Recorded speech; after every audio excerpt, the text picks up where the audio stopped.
기도합니다. 아멘. 사람은 누구나 이 세상을 살아가면서 안전하게 거주하고 평화롭게 살기를 원하는 것이 사람의 본능입니다. 누가 평화를 깨트리고 매일매일 싸우면서 살기를 원하고 갈등하면서 살기를 원하는 사람은 이 세상에 한 사람도 없을 것입니다. 그런데 여러분, 이스라엘 백성들의 인사는 샬롬입니다. 샬롬. 이 샬롬이라는 뜻은 우리가 아시다시피 평화, 화평입니다. 그들은 만날 때마다 샬롬을 인사하면서 그 가정에 평화가 있기를 원했습니다. 하나님께서 세상을 창조할 때 모든 피조물들은 다 평화로운 상태이었습니다. 즉 샬롬의 상태였다는 거죠. 하나님께서 세상을 창조하시고 그걸 보시고 뭐라고 그랬냐면 보시기에 좋았다. 이 얘기는 바로 평화가 있다 하는 뜻입니다. 그리고 사람인 이 아담을 창조하시며 하신 말씀이 더 있습니다. 매우 보시기에 좋았다. 심히 보시기에 좋았다. 이렇게 말씀을 하셨습니다. 그러므로 세상뿐만 아니라 사람을 창조하신 하나님은 그 당시의 상황이 아주 평화롭고 안전한 세상이었죠. 샬롬의 상태였다는 것입니다. 그러나 하나님이 이렇게 평화로운 곳을 만들어 놓으심에도 불구하고 그만 사람들이 타락함으로 함께 모든 피조물이 화평의 상태에서 상실되게 되었습니다. 그 결과로 인해서 인간의 마음 가운데는 이 본성에는 죄가 내재되어 있기 때문에 우리는 죄성을 갖고 사는 거예요.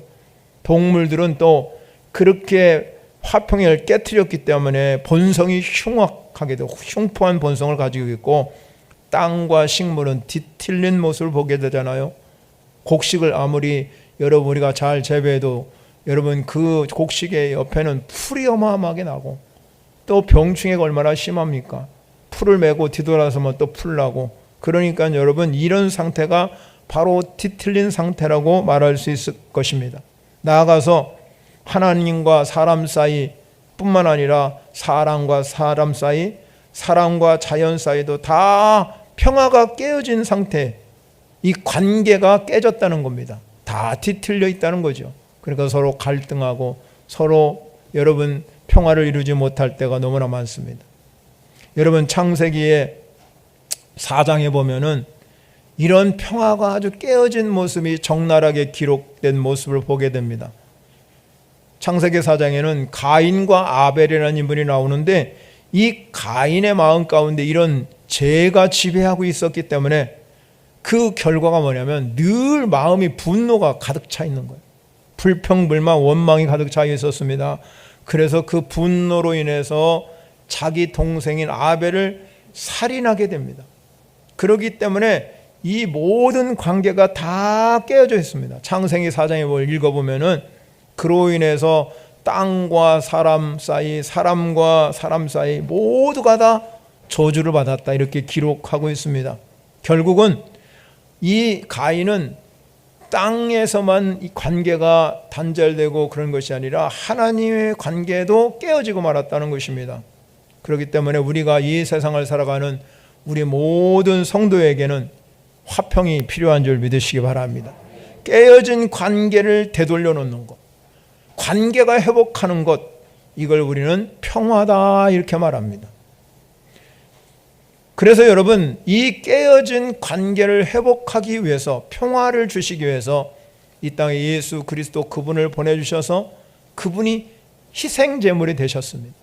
희생제물이 되어서 이 희생제물을 뭐라고 하냐면 성경은 우리에게 화목제물이라고 말하고 화목제물이 되었다는 겁니다. 화목제물이 되었기 때문에 이 땅의 모든 관계를 예수 그리스도가 화목제물이 되어주심을 위해서 관계가 회복되도록 만들어주셨다 이 말입니다.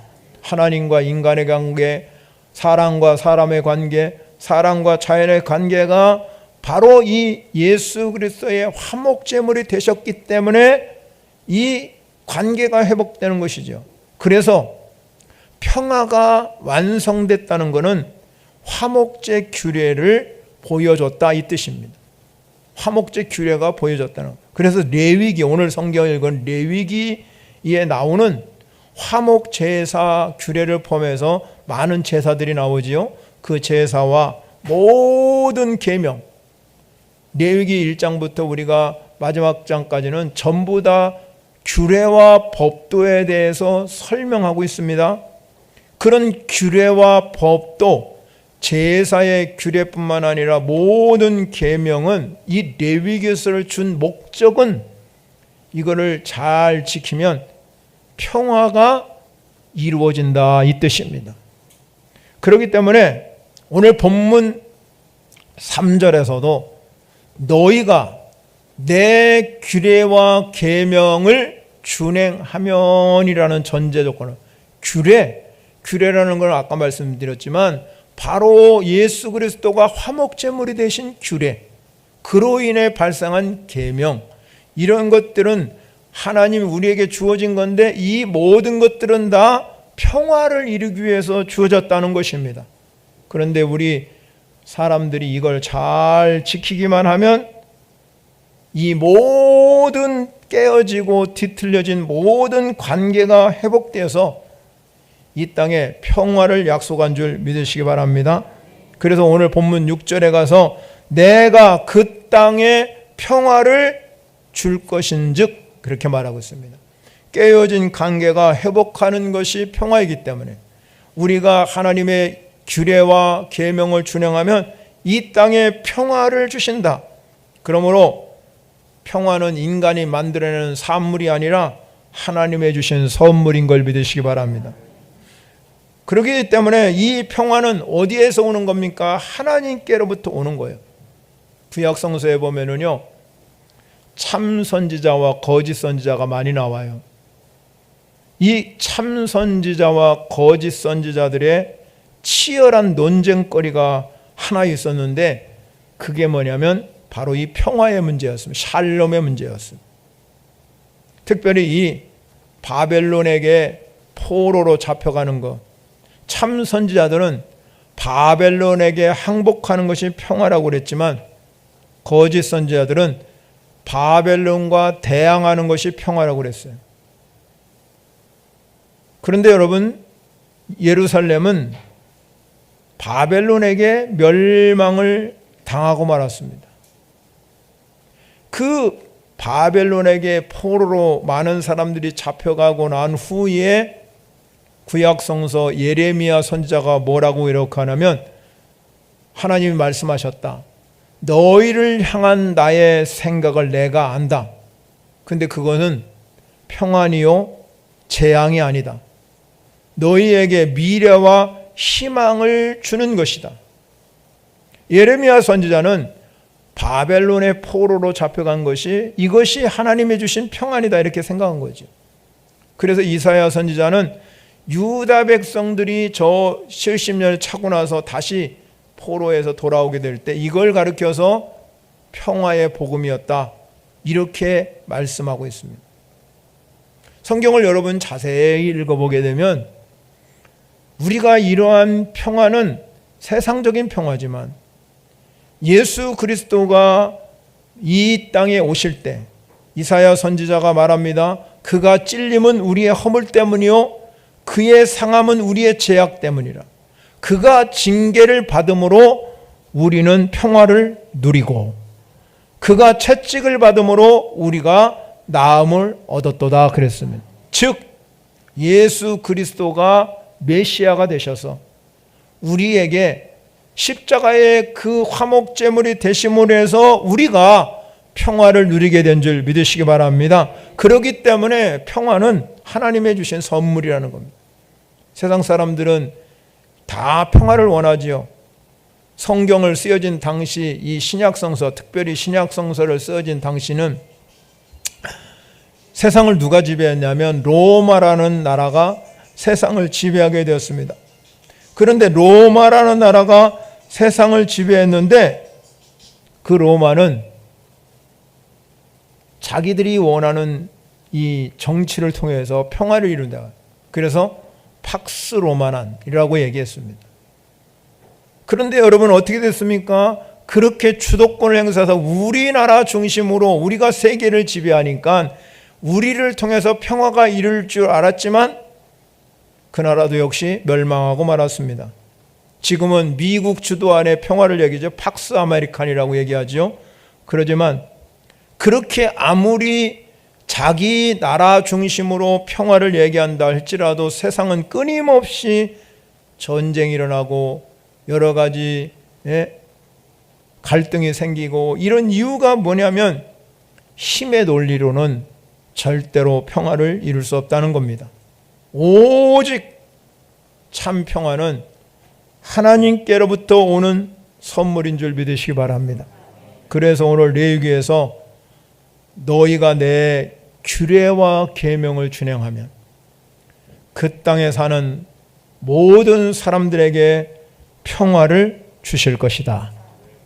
그렇다면 우리 그리스도인 이 땅에 살면서 우리도 모두가 다 평화를 원하잖아요. 교회뿐만 아니라 여러분의 가정, 여러분의 일터, 여러분이 사는 곳마다 이 평화, 참 평안이 여러분에게 찾아오시기를 바랍니다. 여러분. 자, 그러면 여러분, 우리는 예수 그리스도 그분을 통해서 평화를 분명히 얻었습니다. 이미 화목제물이 되셨기 때문에. 내가 예수 믿는 성안에 우리 평안이 임했다 이 말. 그러면 여러분 안에 이 참 평안을 가지고 이 땅에 살아가는 게 너무나 소중한 거죠.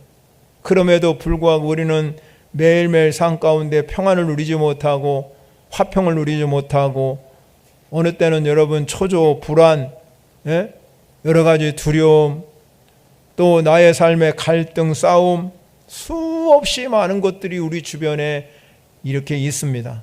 그럼에도 불구하고 사랑하는 성도 여러분, 여러분 안에 이 예수 그리스도를 통한 평화가 여러분에 임하시기를 바랍니다. 그러면 오늘 성경을 통해서 레위기가 우리에게 주시는 교훈이 있습니다. 평화를 우리가 가지고 살면 어떤 일이 벌어질까 하는 거죠. 첫 번째 교훈이 있습니다. 첫 번째는 뭐냐면 6절부터 8절에 나온 말씀인데, 평화가 여러분에게 임하면 두려움이 사라진다는 겁니다. 두려움이 사라진다. 이 땅에 살아가는 사람은 끊임없이 두려워하고 살아갑니다. 특별히 오늘 성경은 우리에게 뭘 교훈해 주고 있냐면 전쟁에 대한 두려움이에요. 6절에 가면 칼이 너희 땅을 두루 행하지 아니할 것이. 이 칼은 전쟁을 의미하는 겁니다.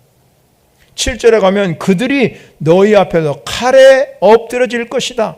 8절 마지막에 보면 너희 대적들이 너희 앞에서 칼에 엎드러질 것이다 말씀하고 있습니다. 그렇기 때문에 이런 말씀을 통해서 보면 우리가 평화를 누리는 사람은 반드시 전쟁에서 승리하고 원수들을 내쫓고 대적자들을 엎드리게 할 줄 믿으시기 바랍니다. 여러분, 전쟁은 나라와 나라 간에 또 하고, 또 여러분 나라 속에서도 여러분 동족 간에 우리나라 같이 동족 상전의 비극도 일어나고, 또 남한 안에서도 여러분 진보와 보수, 좌파, 우파 싸우고 있잖아요. 끊임없이 우리가 이 세상도 전쟁의 역사입니다. 우리가 사회적 측면을 보면 세상은 여러분 우리가 경쟁 관계입니다. 경쟁 관계라는 것은 보이지 않는 전쟁입니다. 저 사람을 내가 이겨야 내가 앞으로 나가기 때문에. 그렇기 때문에 우리가 살아가는 이 사회 속에 끊임없이 벌어지는 게 뭡니까? 경쟁 관계이기 때문에 질투하지요, 비난하지요. 우리 삶이 아무리 여러분 평화를 누리려고 해도 서로 시기하고 질투하고 다투고 원망하고, 그럼 가정도 깨어지지요. 여러분 사람과의 관계도 깨어지지요. 모든 게 여러분 평화를 이루는 삶이 이루어지지 않아요. 한국 교회가 여러분 세상에 세계에서 제일 많음에도 불구하고 이혼율이 제일 높아요. 한국이. 그만큼 교회가 평화가 깨졌다는 겁니다. 여러분의 가정의 평화가 깨졌다는 거지. 왜? 그러니까 여러분 그런 것들이 이루이 달리고, 여러분 모든 나쁜 것은 한국 이 사회가 다 가지고 있습니다. 끊임없이 우리 안에 이 경쟁 관계, 이 가져다 주는 게 뭐냐면 분노예요. 분노. 내 안에 있는 이 분노를 가득 차게 했기 때문에 가인이 살인한 것처럼 우리가 여러분 사람을 살인하는 건 아니지만 끊임없이 다른 사람을 정죄하고 다른 사람을 깎아내리고 다른 사람을 미워하게 되는 거죠. 그렇기 때문에 우리가 그리스도 예수 안에 있는 우리는 평화를 누리는 삶이 되어야 될 줄 믿으시기 바랍니다. 그래서 요한복음 14장 27절 가면 평안을 너에게 끼치노니 곧 나의 평안을 너에게 주노라. 내가 너에게 주는 것은 세상에 주는 것과 같지 아니하리라. 너희 마음에 근심하지도 말고 두려워하지도 말라 그랬어요. 근심하지 말고 두려워하지 말라. 계속해서 말씀하는 게 뭐예요? 평화가 없기 때문에, 내 안에 평화가 없기 때문에 마음이 근심이 많고 두려움이 많다는 겁니다. 우리 안에 참 평안이 거하게 되면 두려움이 사라진다는 겁니다. 이스라엘 백성들이 가나안 땅을 점령하기 전에 12명의 정탐꾼을 보내지요. 돌아왔습니다. 12명이 다 돌아왔어요. 성경에 보니까 10명은 굉장히 마음에 두려움을 가졌어요. 그래서 부정적인 보고를 내놔요. 우리는 절대 저들을 이길 수 없다고. 그리고 원망하고 불평하고, 모세 원망하고 막 원망하고 불평하니까 백성들 10명이 다 그 사람들을 따라서 군중 심리에서 다 거기에 몰려드는 거예요. 그러니까 그들의 삶은 두려움 때문에 늘 부정적인 것에 사로잡혀 있어요. 여러분 오늘 설교를 들으면서 여러분 삶은 어떻습니까? 늘 두려움에 사로잡혀서 내 인생이 참 부정적인 언어, 부정적인 생각, 늘 여러분 모든 삶을 보면서 안 된다, 못한다, 그러면서 혹시 여러분 그렇게 살아가고 있지 않습니까? 예수 그리스도 그분이 내 안에 거함에도 불구하고 평화를 누리지 못한다는 건 그분이 안 계시다는 거예요. 그러니까 늘 두려움에 근심에 사로잡혀서 말마다 안 된다, 못한다, 전혀 그분이 예수 믿는 사람인 줄 모를 정도로 그렇게 부정적인 언어를 사용하고 원망불평하는 10명의 정탐꾼과 같다면 여러분 역시 마찬가지로 두려움에 사로잡힙니다.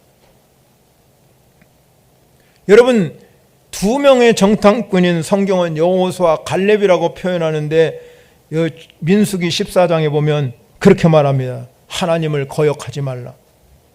그 땅 백성을 두려워하지 말라. 그들은 우리의 먹이라. 옛날 성경 그들은 우리의 밥이다 그랬어요. 그들의 보호자는 그들에게 떠났고 여호와는 우리와 함께 하시니라. 그들을 두려워하지 말라. 여호수아 갈렙은 하나님이 어떤 상황과 형편 가운데도 하나님이 자신들을 보호해 주실 것을 확실히 믿었습니다.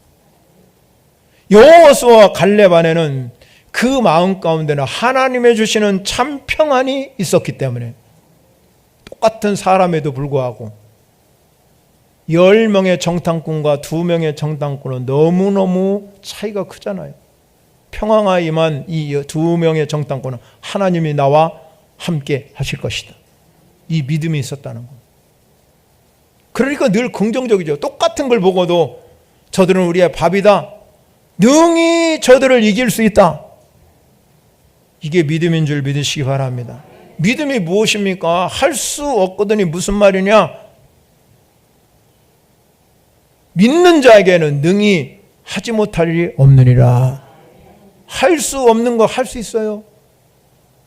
감당할 수 있다는 말입니다. 할 수 있다고 믿는 게 믿음이지. 현실 상황에서 여러분 보면서 안 되네요, 못하네요, 이거 절대 못합니다. 그러면 여러분 안에가 평화가 깨졌다는 자체예요. 평화가 깨져버리면 믿음이 상실되고 말잖아요. 평화가 있는 사람은 어떤 상황과 형편 가운데도 주님이 나와 함께 하심을 믿는 것입니다. 평화가 임하면 오늘 본문 말씀대로 짐승이나 사람이나 두려워할 대상이 없어지는 거예요. 믿으십니까 여러분? 6절 자세히 보세요. 6절을 우리 한번 큰 소리로 한번 읽어봅시다. 시작. 내가 그 땅에 평화를 줄 것인즉 너희가 누울 때 너희를 두려워할 자가 없을 것이며 내가 사나운 짐승을 그 땅에 제할 것이요 칼이 너희 땅에 두루 행하지 아니할 것이며. 할렐루야. 두려움이 없어지는 거예요. 누울 때도 누르면 편안하게, 예? 하나님을 사랑하는 자는 잠도 주신다는데, 여러분 잠 못 자는 성도 여러분, 오늘 밤에 두려움을 없애지면요 딱 1분 만에 주무십니다. 그런데 아직도 두려움에 살면 뒤척뒤척 30분, 1시간, 나는 왜 잠을 못 잔대요? 나는 왜 잠이 안 온대요? 여러분 안에 두려움, 근심 예수 그리스도 이름으로 물리치세요. 내가 예수 그리스도 그분이 화목점을 들어서 내 안에 오셨는데, 내 안에 계신데, 내가 너와 영원히 함께 한다고 약속하셨는데, 그 두려움을 물리치면, 내 안에 평화가 찾아오면요, 오늘 성경대로 너희가 누울 때 너희를 두려워할 자가 없을 것이라고요. 정말로 여러분 주님이 사랑이 여러분 가운데 거하면은요 잠도 잘 주무시게 하셔요. 오늘 이후로 잠 잘 자시기를 바랍니다. 여러분 잠 못 자는 분 수면제 잡수시고 뭐 그러지 마세요. 다 끊어버리고 예수 그리스도 그분 보혈의 능력 의지하고 내 안에 참 평안 주셔서 하나님 나에게 평안이 찾아오게 하십시오. 그 평화를 누리고 살게 해주십시오. 그게 강권이거든요. 예수님이 여러분 부활하신 후에 제자들에게 찾아왔어요. 근데 제자들은 유대인들 때문에 굉장히 두려워했어요. 그래서 막 문을 꽉 다 닫아놓고 그러고 있었어요. 근데 예수님이요 그 닫혀진 문을 열지도 않고 들어오니까 깜짝 놀란 거죠. 그런데 예수님이 그들에게 나타나서 하신 말씀이 뭐냐면 너희에게 평강이 있을지어다. 너희에게 평화가 임하면, 예수님이 두려워하는 제자들에게 나타나서 너희에게 내가 평화를 임하면 두려움이 사라진다는 거예요. 두려움이 내 안에 근심과 두려움이 사라졌다는 얘기는 내 생각이 바뀌었다는 겁니다. 부정적인 생각, 부정적인 언어, 부정적인 평가 다 없애버리고 늘 내 생각이 긍정적으로 바뀌는 거예요. 삶이 달라지는 거죠.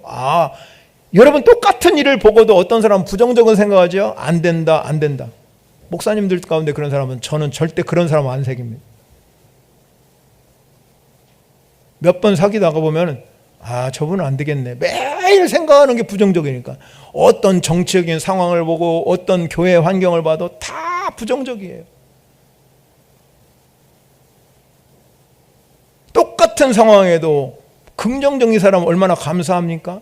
적은 교회임에도 불구하고 하나님 그래도 내가 영혼을 붙여줘서 감사하고요. 하나님 이것도 감사하고요. 저거 주시니까 늘 내 안에 감사가 넘치는 거예요. 긍정적인 사람은. 부정적인 사람 감사하는 거 봤습니까? 여러분 주님 앞에 여러분 주일에 오셔서 얼마나 감사의 문을 들으십니까? 얼마나 일주일을 살면서 내가 하나님께 감격하면서 오늘 내가 진짜 감사해야지. 하나님 앞에 이것도 감사하고 그런데 여러분 부정적으로 마음을 먹으면요 절대로 여러분 두려움에 꼭 사로잡히고 근심 걱정에 사로잡혀요. 하나님께서 이스라엘 백성들이 아론의 축복 기도를 해주지요. 아론이 제사장이 축복 기도를 해요. 그 중에 여러분 중요한 단어가 하나가 있는데 마지막에 가면 여호와는 그의 얼굴을 내게 향하여 드사 평강 주시기를 원하노라. 마지막 결론이 뭐냐면 평강이에요. 왜 그랬을까? 사람들이 계속 두려움에 사로잡혀 있기 때문에 여러분이 신앙생활 하면서도 마찬가지잖아요. 우리가 평강이 임하면 두려움이 사라지는 거예요. 예수 그리스도 그분이 여러분 안에 오시기를 바랍니다. 그럼 평화가 임하는 거예요. 내가 평안 오십시오 아니라 그분이 내 안에 거하면, 내 안에 거하기만 하면 평화가 임하게 되고 두려움이 사라지는 겁니다. 두 번째 여러분 중요한 게 있어요. 중요한 아주 교훈이 있어요.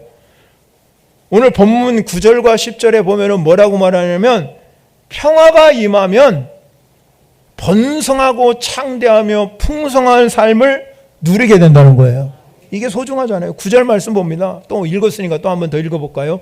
큰 소리로 읽으시기 바랍니다. 시작. 내가 너희를 돌보아 너희를 번성하게 하고 너희를 창대하게 할 것이며 내가 너와 함께한 내 언약을 이행하리라. 아멘. 평화가 임하면, 내가 평화가 임하면 어떠냐? 하나님이 나 돌봐주신다. 부모가 여러분 아기가 탄생하면 돌봐야 하잖아요. 예? 아기가 여러분 탄생하자마자 젖도 먹여야 되고, 그거 여러분 젖 먹이고 한번 나 피곤하니까 아침까지 잡니까? 또 일어나 또 젖 먹여 또 젖. 그게 돌보는 거잖아. 아기가 자꾸 성장하도록. 하나님은 졸지도 아니하고 주무시지 아니하고 우리 돌보신대요.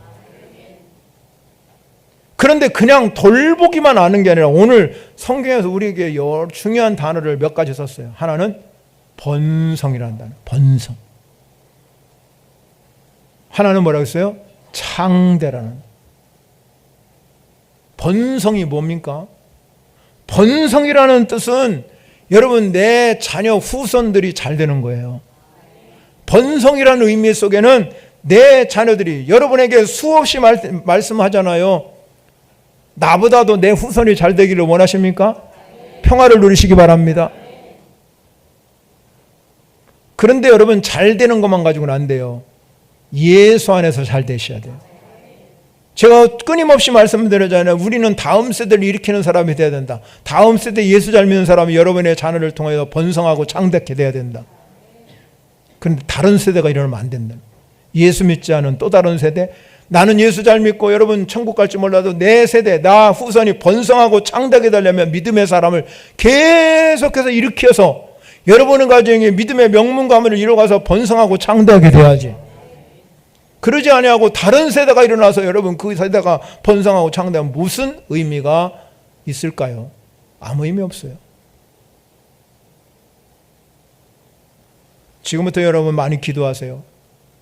주님, 내 가정에 오늘 내게 평화를 주셨다면 하나님이 우리 가정을 돌보셔서 번성하고 창대하게 되는 놀라운 역사가 일어나기를 소원합니다. 예수 안에서 다음 세대를 일으킬 수 있는 성도 여러분이 되시기를 축원합니다.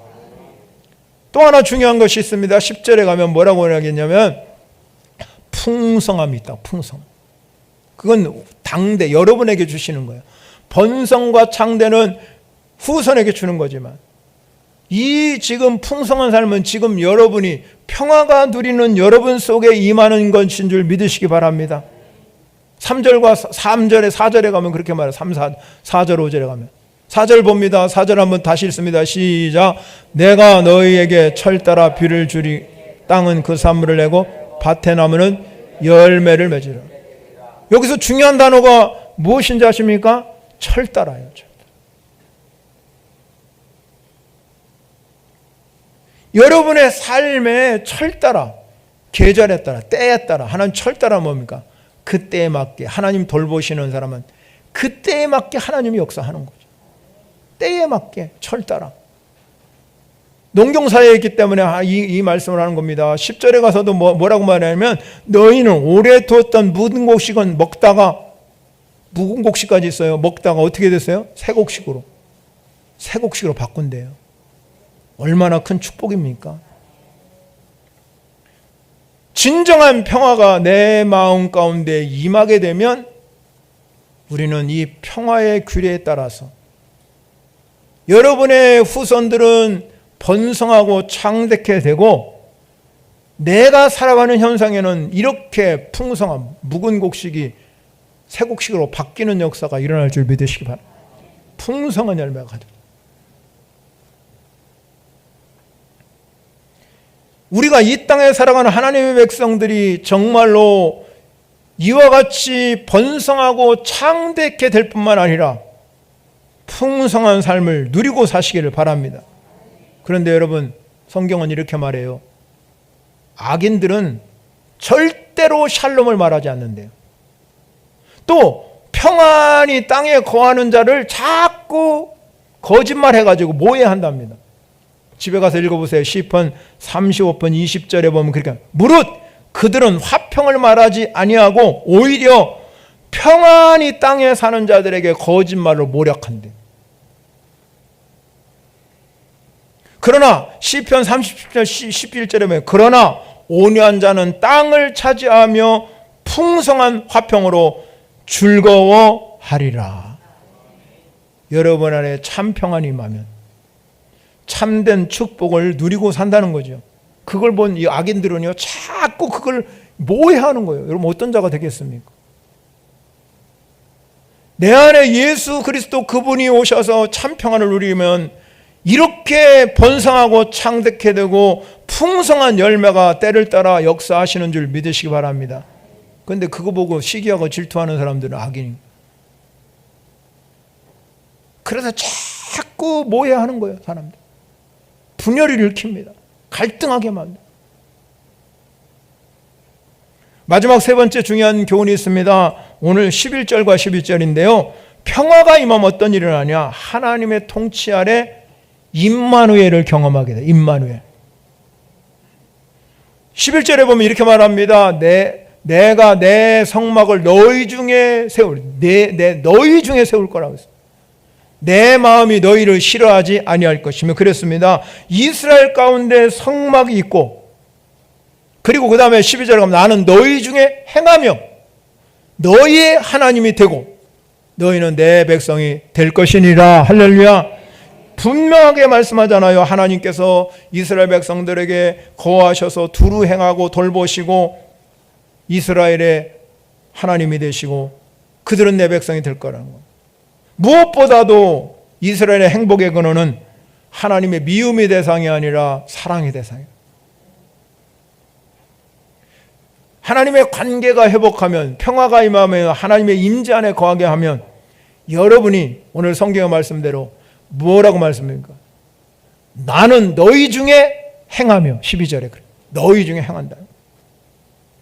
그리스도의 삶이 마찬가지입니다. 여러분 하나님의 임재 안에 거하면 우리 중에 행한 줄 믿으시기 바랍니다. 하나님 일하시는 거죠. 그러면서 우리에게 말씀하잖아요. 세상 끝날까지 내가 너 책임져 줄 것이다. 내가 너와 함께 할 것이다.